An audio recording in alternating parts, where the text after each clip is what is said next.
We have to come to see that the mind perpetuates its existence by throwing all these sorts of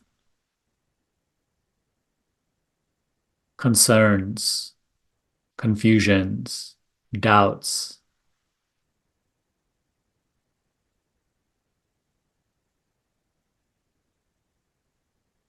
What keeps us involved in them, entangled in them, is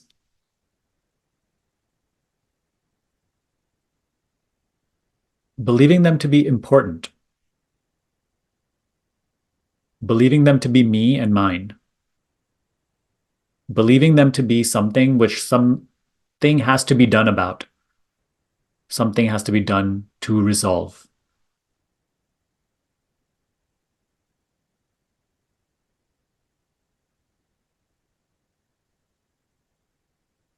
It tries to throw all these doubts and questions and concerns and ideas, like, throwing paint on the wall. And they mean so much for whom?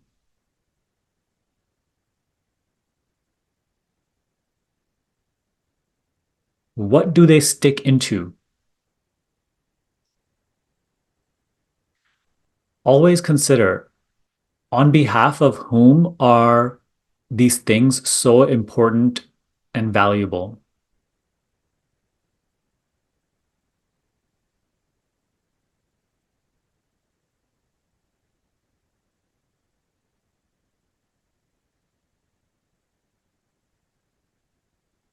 Let's say you're going through some sort of difficult moment, a difficult experience in life, and you have a concern about the future.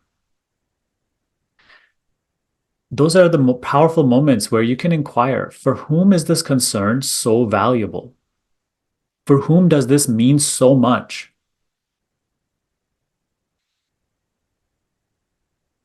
And come to see that at the heart of every concern, every fear, every judgment, every question, confusion, resistance is the self-image. It is our idea of ourself, on behalf of whom we relate to everything, even this message. So even this message we receive as a person. Even this message, to let go, we receive with the underlying assumption, I am a person and I'm letting go.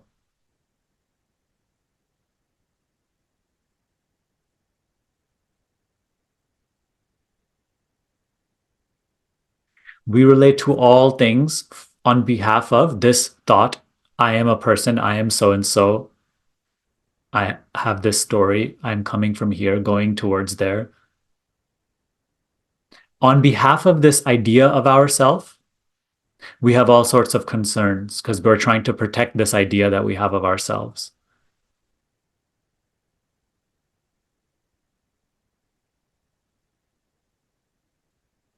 On behalf of this idea of ourselves, we are doing all sorts of things to heighten or strengthen this idea that we have of ourselves.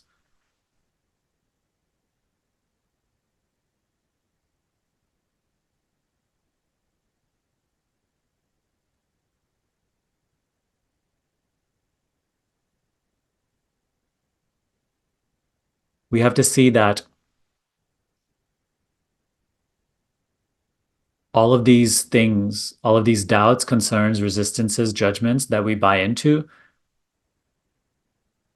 they are only important as long as I conceive myself to be a person for whom this matters so much.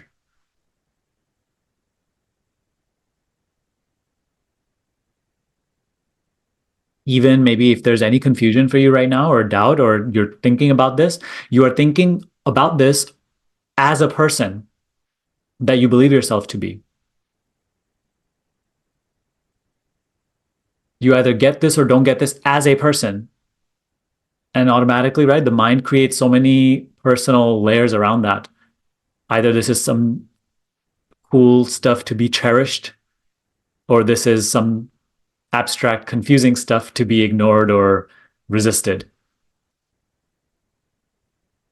How about in this moment, we just don't relate to it in any way?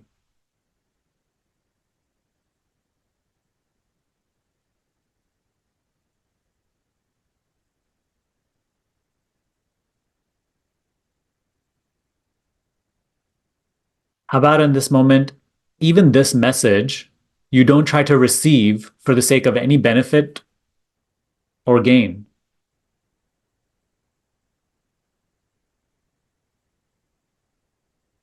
Even this message, you have no worry or fear about not understanding because there's nothing to lose. Nobody for whom it matters whether something is gained or lost.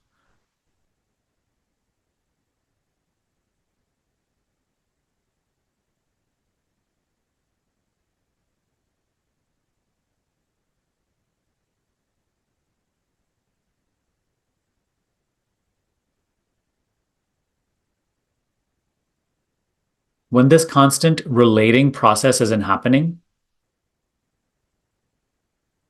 what is left? When you are not just endlessly thinking as a somebody about something, what remains? The answer to that does not need to be thought about, and anything thought can say is absolutely useless to me, and it should be to you as well. That question simply does not need an answer. You just need to see.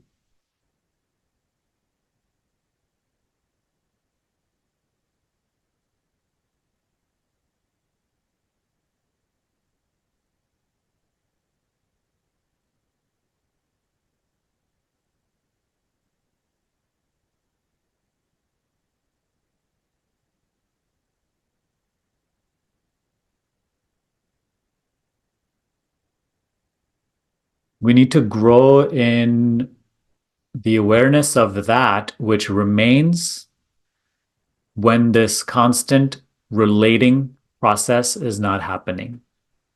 When this thinking as a someone about something is not happening.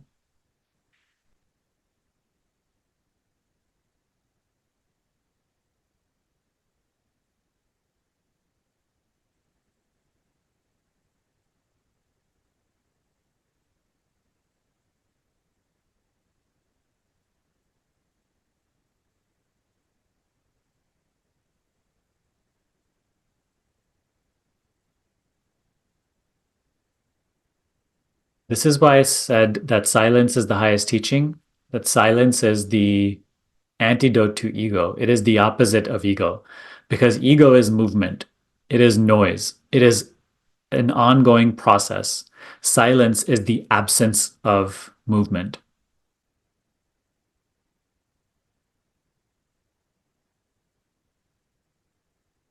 It is not that silence and noise cannot coexist. Silence is the ever-present background of all movement.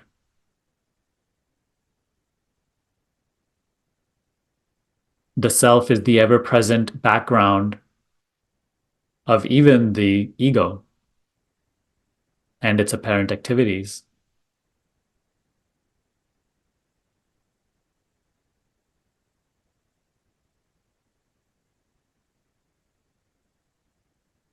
Thoughts aren't the enemy,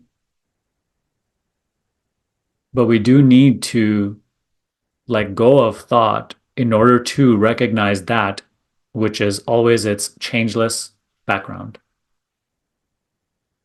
which is more essential than thought. Thought is like a virtual reality video game. It paints out many worlds which it imprisons you in. And you cannot understand this message from within that virtual prison.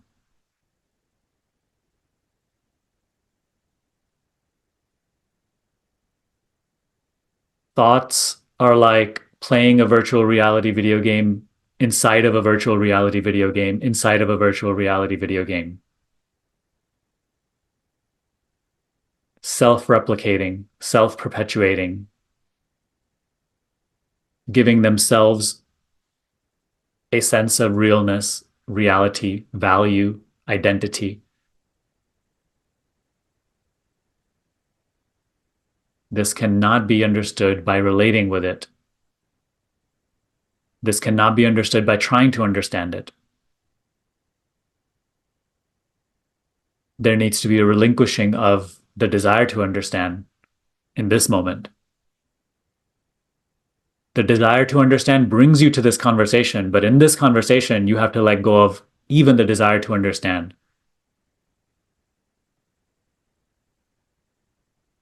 You have to let go of trying to do something with this, try to make something happen with this, trying to gain something from this.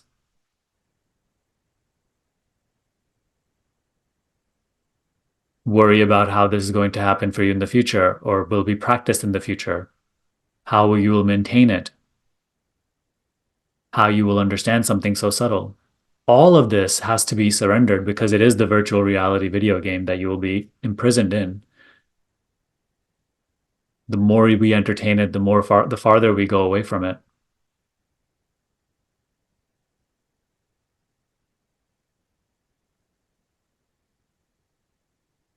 So what is left to be done?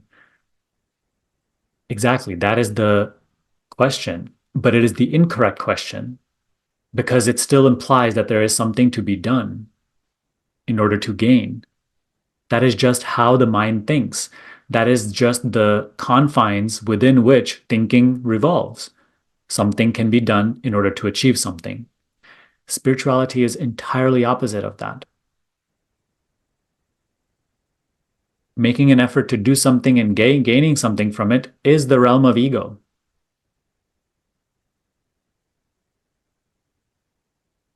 In the absence of that, we grow in awareness of that which always is as it is, that which I always am, as I am.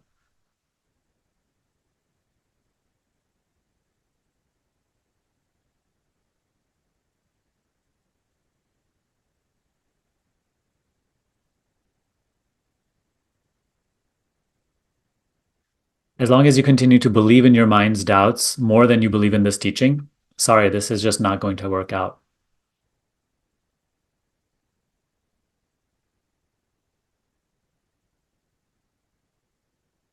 As long as we are bought into our worldview as truth and we argue on behalf of that worldview, trying to negate and resist the teaching, it's just not going to work out.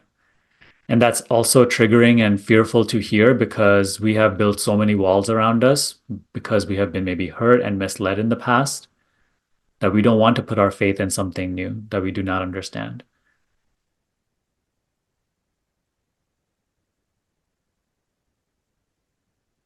But eventually, there has to be that childlike naiveness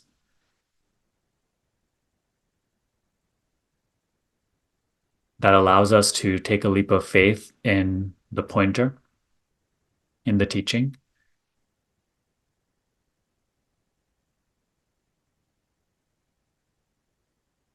Which helps us outgrow the limited confines of our own thinking, of our own worldview.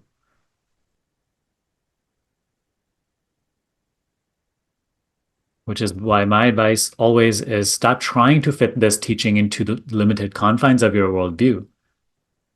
Be okay that it doesn't make sense.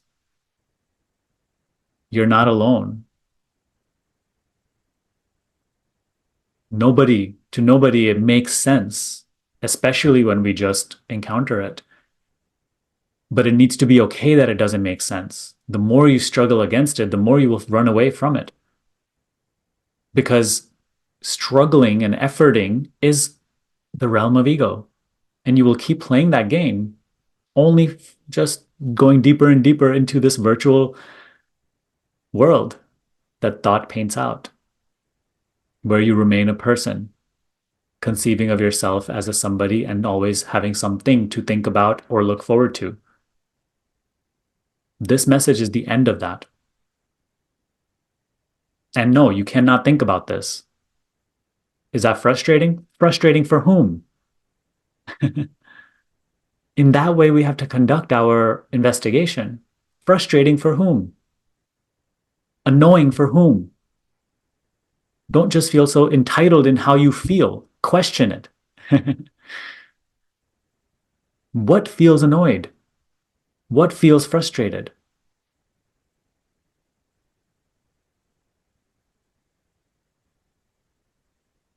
And are you going to continue to feed that identity, that thought made identity?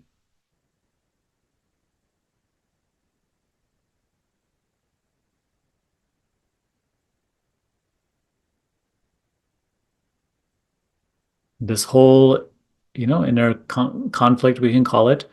This is why we resist silence. But if we desire spiritual truth, if we desire to understand, then we need to start loving silence. We need to start looking forward to silence. We need to start doing our best to prioritize silence.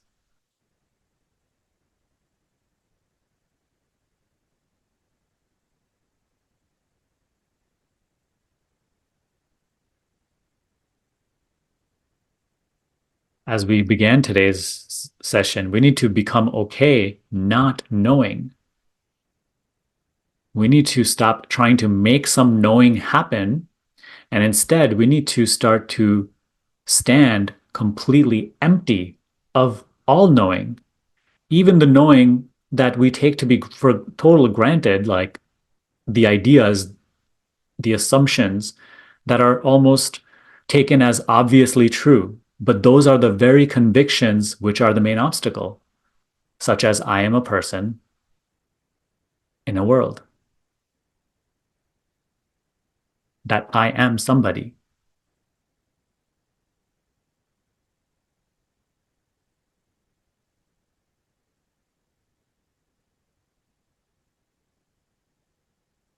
Self-awareness, awareness of self, is the total negation of this concept, which is why it is the highest teaching.